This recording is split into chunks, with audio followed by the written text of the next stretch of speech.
Hello there, thank you so much for stopping by. My name is ChitChad and welcome back to another episode of Planet Coaster, where we are making a Super Mario theme park. Specifically, on this episode, we are going to be making an entry gate to the park, which is something I wasn't actually planning on doing originally. But now that this kind of small concept and idea that stemmed from the video game park has now become its own park, I thought it would be appropriate to do an entry gate or entry point, whichever we want to call it. And I actually used the foundation from the entry gate that we had over in the video game theme park, just because I kind of wanted to pay a bit of homage to that previous project. Again, this wasn't something I was planning on doing, but I think it would just help the park overall just look like a theme park, you know, and give me another opportunity to jump into Photoshop, which we will be doing again in this episode. We'll be jumping over to Photoshop to make some of the park signs and the ticket booth signs. And even in the next episode, we're going to be making posters to place around the park. So just a lot of jumping back and forth between Planet Coaster and Photoshop, which I have a lot of fun doing because, you know, Planet Coaster is the hobby, and then being a graphic designer, animator, and video editor is my passion. So it's fun to kind of mix those two things together.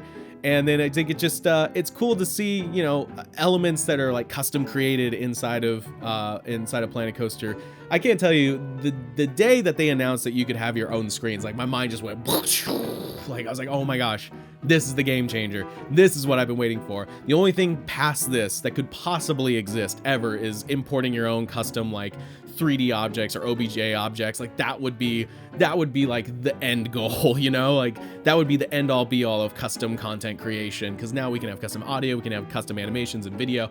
So that's like the next. I'm not saying it would ever happen, and that's definitely not like you guys should do this. I'm just saying like that would be the end, you know, like that would be like this is the triumph. I'm making a note here. Huge success. Anyways, so speaking of graphic design and animation, I hope you enjoy the new look on the channel.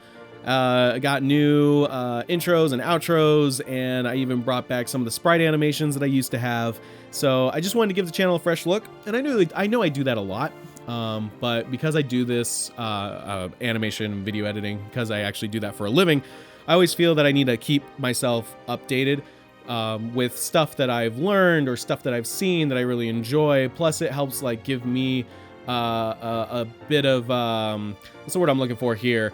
It helps me visually separate between, you know, this and my work and all that stuff, because I need like a visual difference, because essentially I'm sitting behind a computer all day, so a little bit of variance in my life always helps.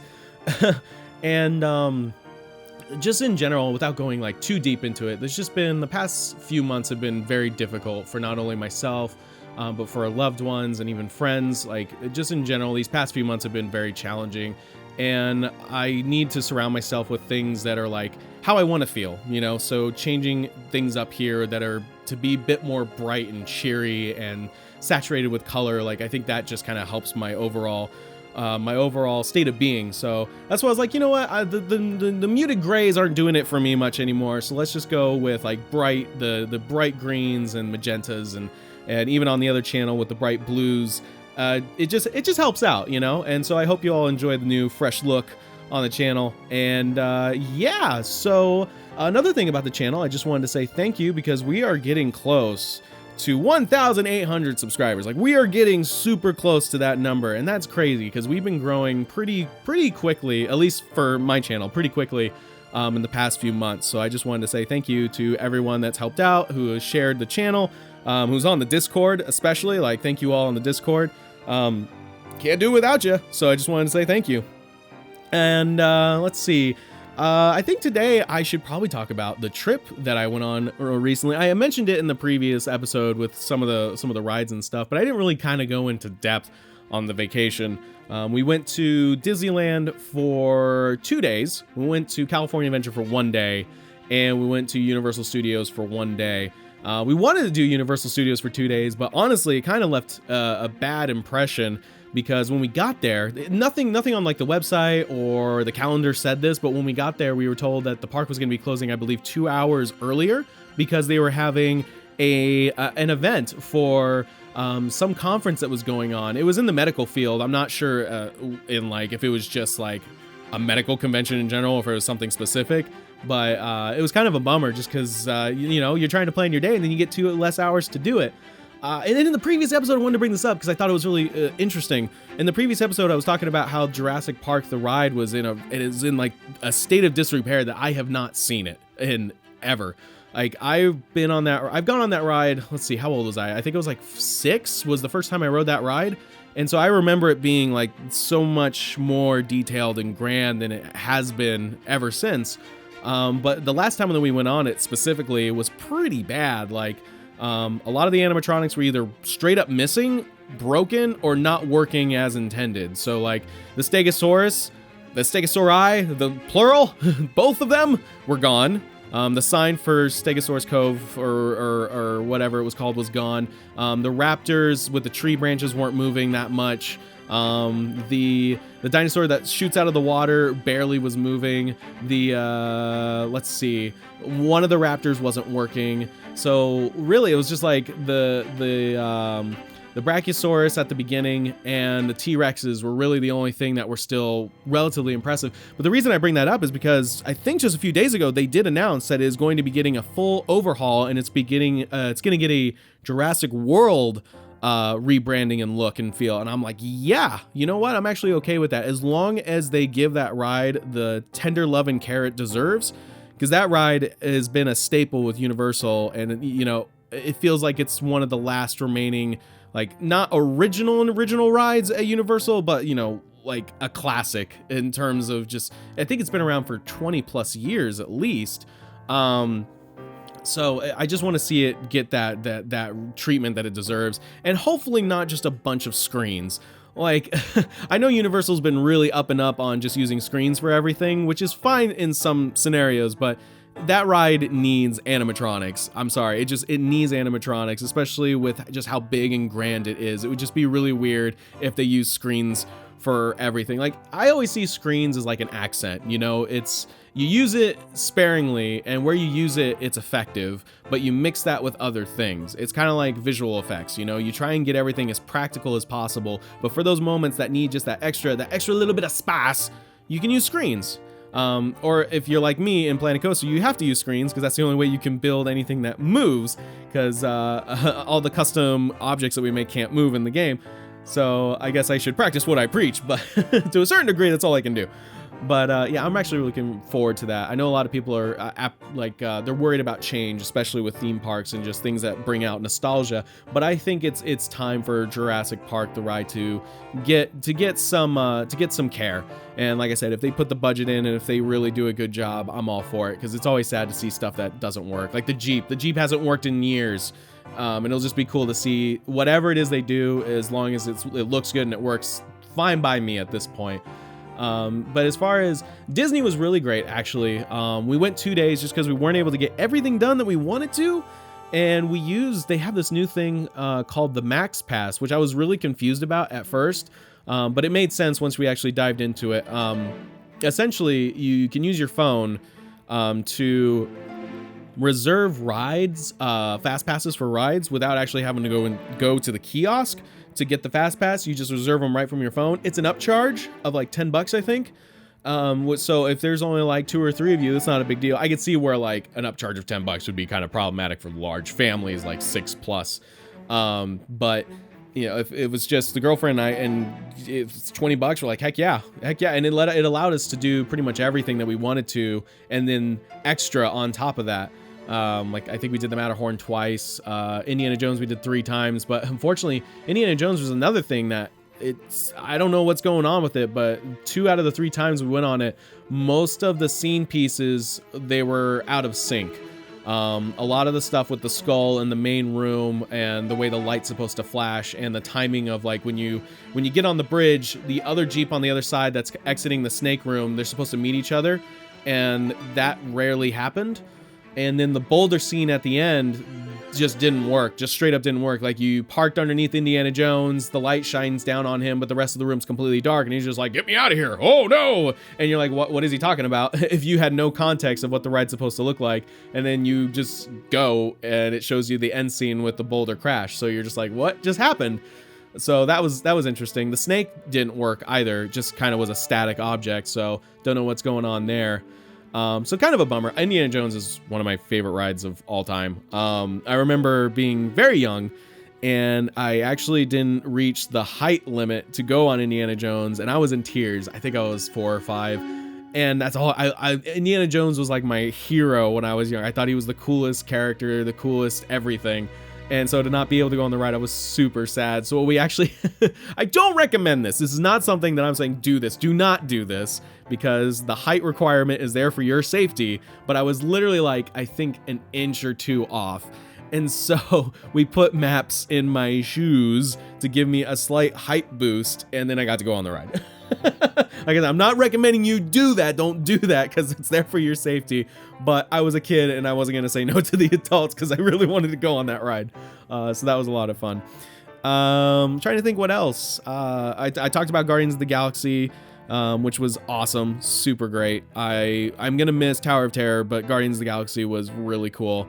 And just always impressed with Universal and what they've been able to do lately. The Harry Potter stuff especially is just like, wow, it's so good. And I can't wait for Nintendo, the Mario area to open up. I mean, I got to finish this park before they finish theirs, because if I don't, that'll be pretty sad. But I'm really looking forward to that experience, because it'll mean that video games are becoming like, to us, to gamers, like video games are legit. Like that is a storytelling platform that beautiful stories can be told, like visual wonderment can be made, and just it's cool to see that, you know, we get movies, regardless if they're, you know, good or bad, we still get movies that are based off video games. And now we're going to get a whole theme park that's based off of Nintendo. Like, it's cool to see more and more that this way of storytelling, this way of, you know, content creation, you know, video games in general are being seen more and more as an art form and less as just plain entertainment. And it's just cool to see. Like, if they get a theme park, you know, it's just like, that's the next level.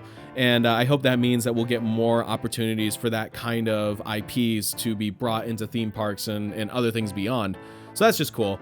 One of the things that I wish I would have done while we were at Disney was in downtown Disney, they had the Star Wars VR experience, but I think it was like $30 extra, which, you know, after a long day at the theme park, we were just kind of like, nah, I don't think so. But yeah, speaking of theme parks in general, working on the park tickets screen. Now, the prices, literally, I just pulled out of nothing. I was just like, this thing and this thing. So if you're just like, that seems rather inflated for this kind of theme park experience, I just literally pulled numbers out of thin air. Like, don't take this with a grain of salt. I was just like, I just need to make something and make it look good. I think I was like, I looked at Universal's prices and I looked at Disney's prices. I'm like, okay, obviously they can't be that expensive, but let's just get something that seems realistic. So don't be mad at me. I tried my best, okay? And I thought it'd be really cool if we customize each of the ticket stands with their own character. I mean, it's kind of like Disney, you know, you got Mickey, Minnie, Goofy, Donald. I think I had Oswald on my ticket, actually. I think on not my actual pass, because it was the Pixar Fest, but on the tickets that we printed from the website, it had Oswald on. I'm like, heck yeah. Which, speaking of which, I'm sure most people know this, but I'm a huge friggin' fan of Oswald in general. But there's the Oswald store that's over in California Adventure. It's the Oswald's gas station.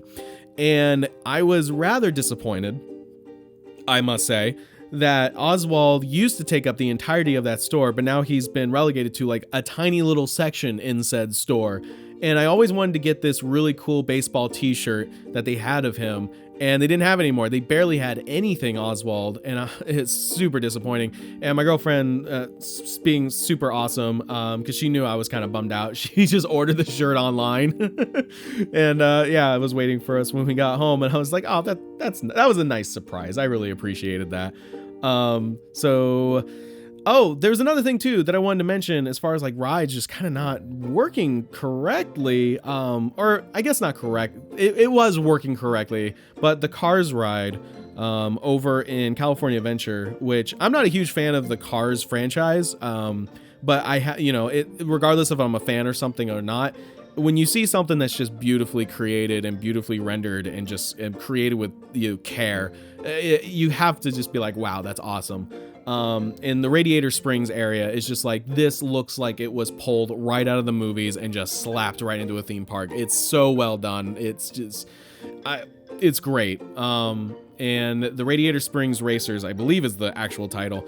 I remember going on it kind of when it first opened, you know, being in like a 250-minute long freaking line. That line is awful. Like, they've got shaded spots, but that line just feels like it goes on forever.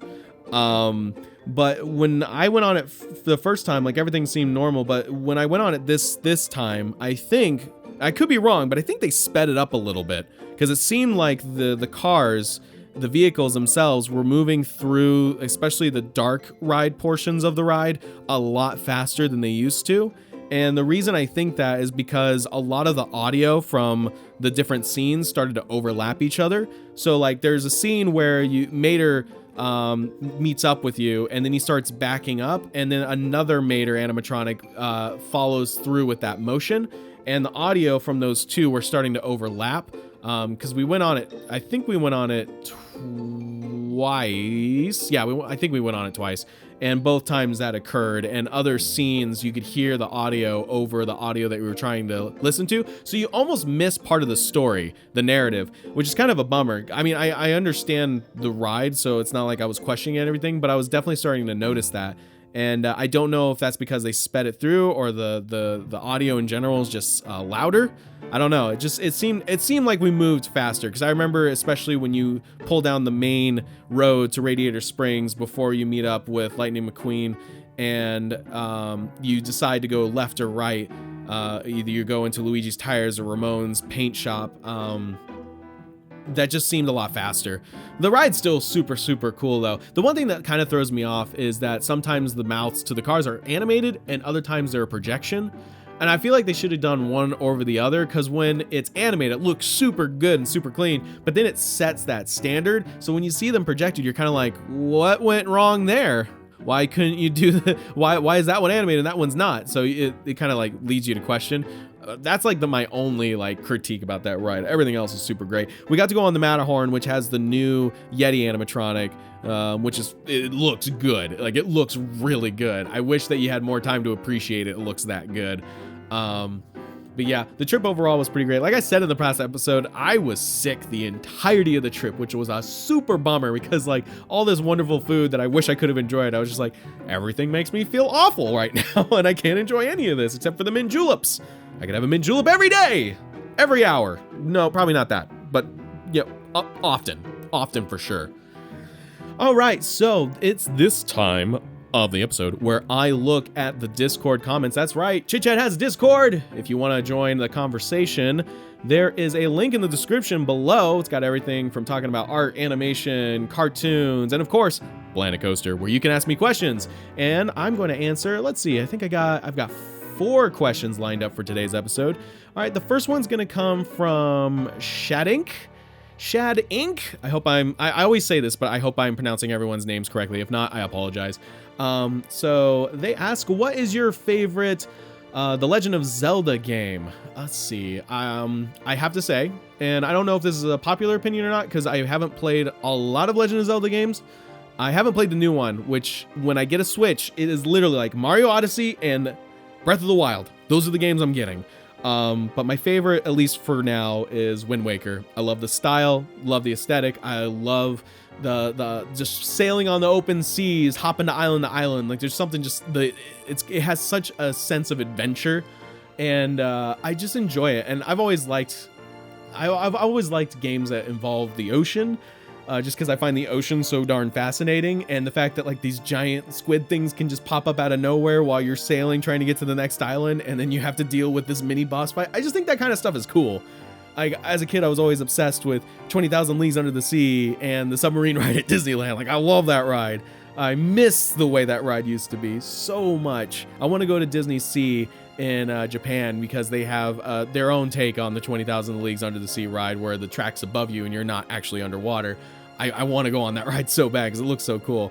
But I have to say, yeah, Wind Waker's definitely my favorite. I played the original one, I played the remaster, and the remaster is just beautiful. Like, you get to appreciate all that work and care into bringing this very cartoon look to life. Just makes it look that much more polished. So gonna have to go with that one. Thank you for the question.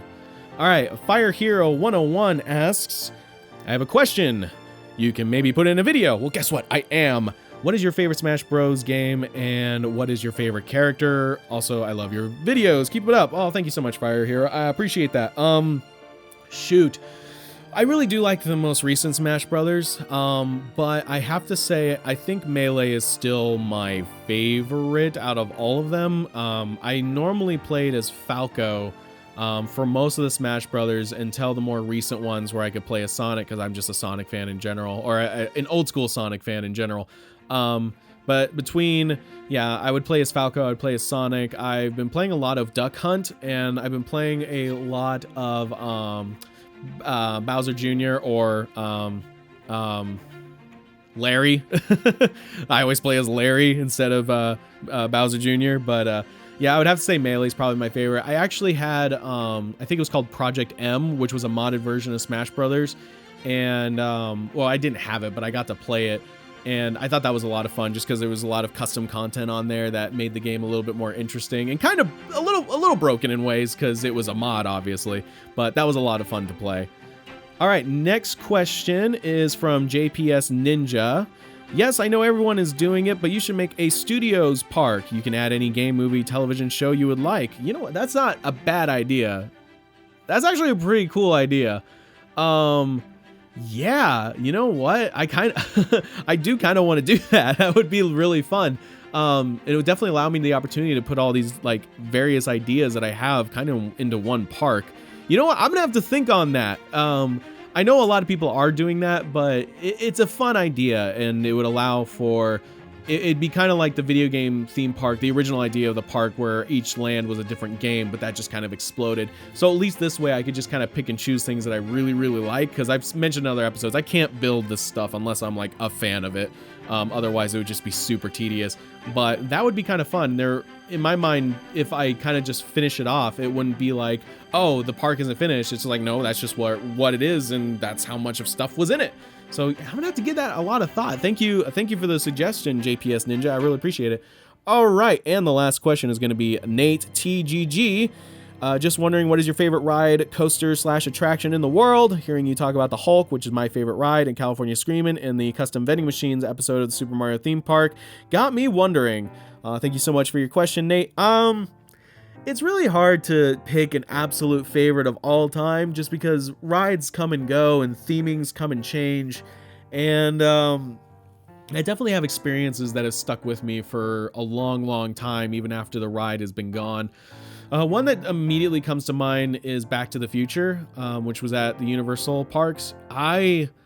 I've been a fan of like sci-fi, you know, since I even understood what what movies and television were, you know, 4 years old, and, you know, watching those kind of things. And Back to the Future, something about those movies just inspired me so much. And when I found out that there was a ride and that we were actually going to go on the DeLorean, like, there was this wonderment, this like, I can't believe this is real kind of a sense. And that ride was just so special to me. And I think out of almost any ride, I miss that one the most.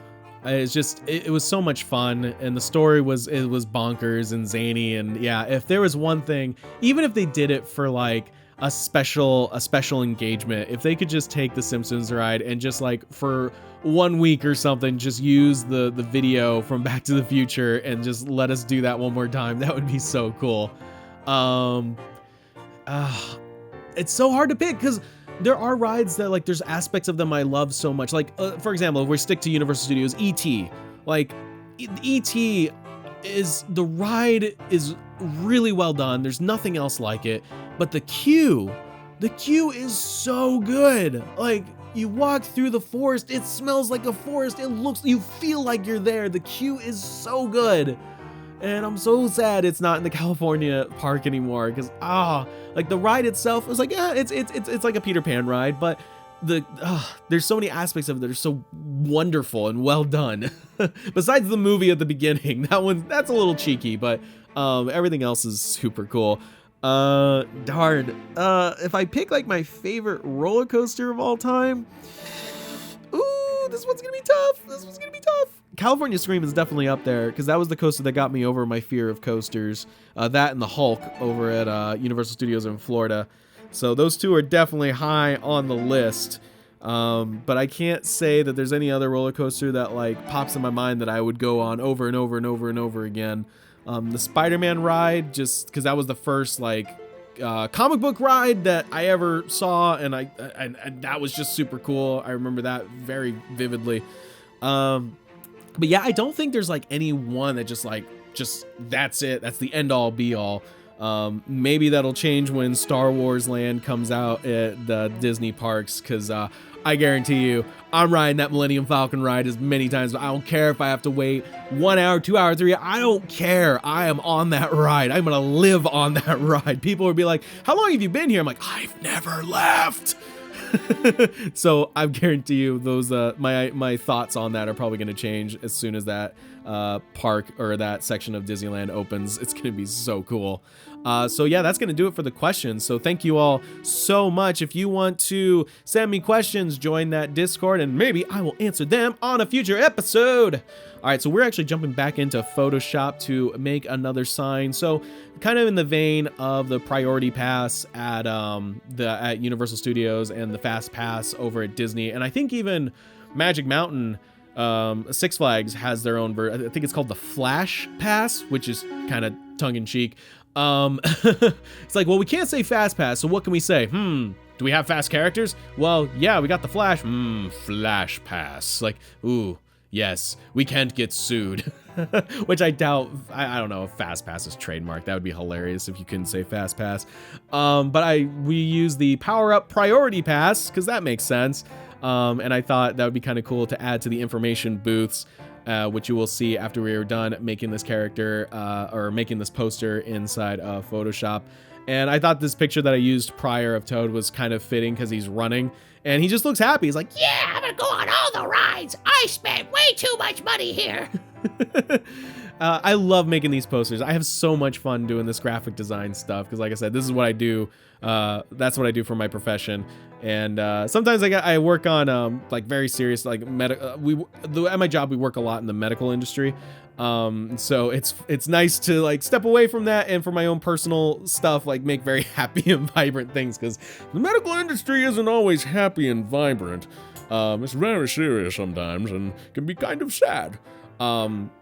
So I have a lot of fun doing this stuff, and we're getting close to the end of this episode. We're actually going to end it with a couple of beauty shots of the park because I got a comment in one of the previous episodes that they would like to see kind of what the park looks like in general without all the speeding up. And so yeah, we're gonna do that. We're gonna end this episode with a couple of beauty shots, and in the next episode we're gonna be working on the entryway a little bit more and adding some posters and signage throughout the park. Thank you all so much for watching. I super appreciate it. I can't wait for the next episode. And as always, I will chat with you later.